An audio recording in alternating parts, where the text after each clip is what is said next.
PRT ini ditawari atau gimana Maya? Aku nggak mau banyak ngomong ya, takut salah ngomong. Jadi pertanyaan apapun aku serahin sama Om. Ya Bang Farhat mungkin bisa cerita seperti apa Maya mengenai pelaporannya nanti seperti apa Bang? Oh, sudah dilaporin? Isomasi ya Bang kabarnya? Deketin aja Bang. Ya, hari ini saya jelaskan bahwa saya ditunjuk sama Mayang dan keluarga Pak Dodi sebagai kuasa hukum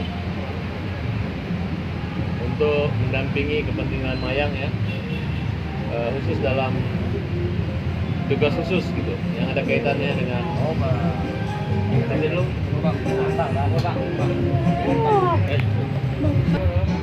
Oke, hari ini saya ingin mengumumkan bahwa saya kantor hukum Farhat Abbas terdekat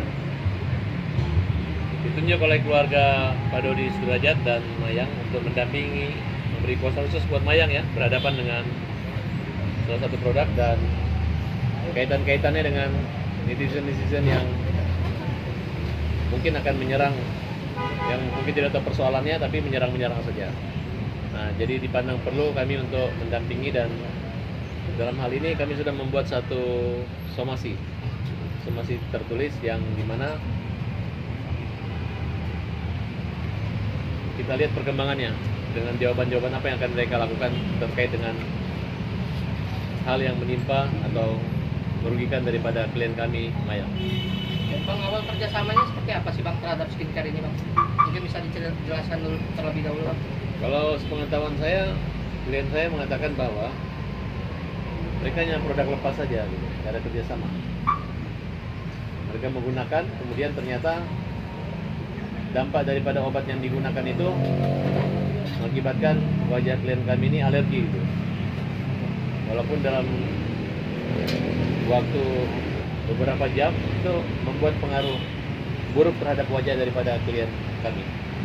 Oleh karena itu, curhatan di media sosial dilakukan oleh Mayang semata-mata jangan sampai terulang dan jangan sampai mengakibatkan orang-orang yang tidak tahu produk itu main pasang produk aja tanpa konsultasi dokter dan lain sebagainya.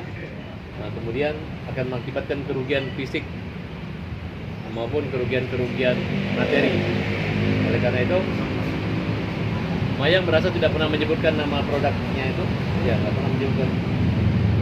Tiba-tiba ada juga produk yang menyatakan bahwa atau menanggapi hal tersebut yang sudah kita lihat, yang akan kita cermati ini. Kemudian mereka mengeluarkan data-data pembelian, data-data pengiriman yang kita anggap data-data pribadi daripada Mayang, dan dimana kita mengatakan itu merupakan satu perbuatan yang dianggap melanggar undang-undang ITE juga. Oleh karena ini kita memberi waktu kepada mereka untuk melakukan permohonan maaf kepada Mayang agar direhabilitasi kembali nama Mayang yang ada kaitannya dan jangan menyinggung persoalan dengan Mayang maupun keluarga Pak Dodi Sudrajat. Oke, tapi di sini Mayang sendiri hanya sekali pakai, endorse sekali pakai kah? Atau memang ada kontrak sebagai brand ambassador? Ada hitam ya bentuk itu Bang. Setahu saya nggak ada kontrak. Jadi bukan model atau memegang produk dengan bayaran, tidak ada kaitannya. Berarti Mayang tidak dibayar terhadap produk itu? Tidak dibayar produk itu, hanya menderita kerugian akibat produk yang digunakan. Awalnya gimana Mayang itu beli di online shop, kan sempat ditunjukin kan video itu. Mayang sadar nggak sih Mayang melakukan itu? Dalam arti kan ada undang-undang ITE-nya. Ya kan aku tujuannya nge-review doang. Oh, itu nggak ada tujuan untuk menjelekkan nama produk tersebut. Skincare tersebut. Yang keras suaranya. Aku tidak ada niatan untuk menjelekkan produk skincare tersebut. Aku hanya mereview, dan itu ya review aku murni, nggak ada niatan apa-apa. Apa yang dirasain sama Maya pas review skincare tadi? Ya, Apa yang dialami dirasain? oleh kulit wajah Mayang apa Mayang? tekit-tekit gitu kayak perih. Perih, timbul jerawat kah atau seperti apa? Merah atau gimana? Maksudnya malamnya langsung timbul jerawat. Tapi direspon nggak sih misalkan Mayang konsultasi ke pihak produk itu, maksudnya dengan adanya kayak gini ngadu ke itu direspon nggak ke pihak Tansin sendiri? Nggak ada tanggapan? Jadi Mayang tuh jadi Mayang ini hanya sebatas pemakai aja. Iya. Pengguna ya, bukan endorse ataupun dia.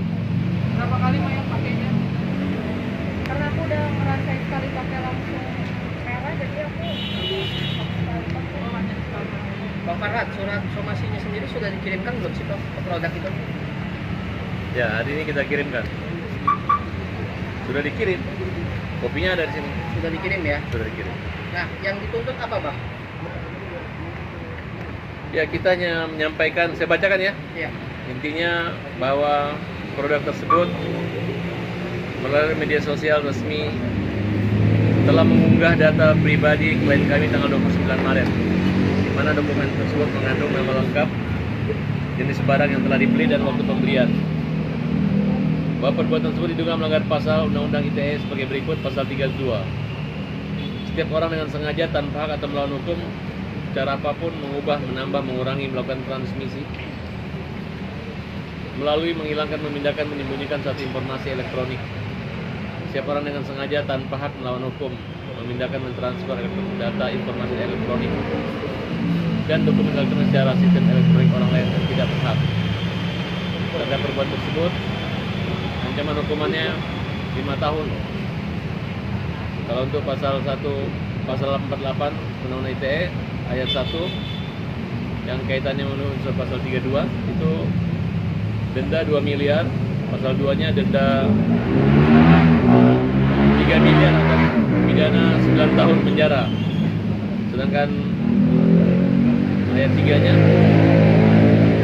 dendanya 10 tahun, 5 miliar atau paling lama penjara 10 tahun.